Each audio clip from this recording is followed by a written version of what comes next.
বাংলাদেশের সবচেয়ে সুদর্শন পুরুষ যিনি, উনি কি নারী না পুরুষ, এটাই আমি কনফিউশনের মধ্যে পড়ে গিয়েছি।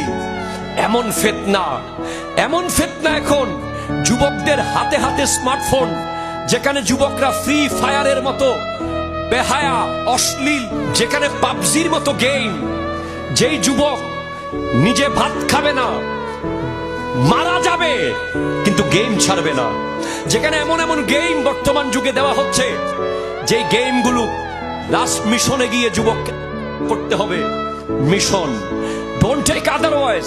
আপনি এই যুব সমাজকে এখন দেখেন, তাদের মুহূর্তে মুহূর্তে ডিপ্রেশন। তারা কথায় কথায় আমাদেরকে ফোন করে, হুজুর এই জীবন আমি রাখতে চাই না, আমাকে একটা কিছু বলেন, আমি শেষ করে দিচ্ছি।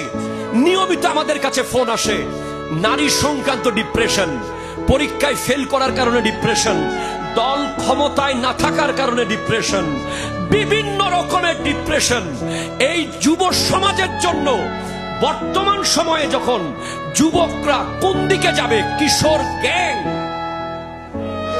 কথা জোরে বলেন না ঠিক কিনা, কিশোর গ্যাং, যেই গ্যাং এর ভয়ে মানুষ রাত্রেবেলা ঘুমাইতে পারছে না, যাদের ভয়ে মুরব্বীরা পর্যন্ত মুখ লুকিয়ে চলে যাচ্ছে অন্যদিকে।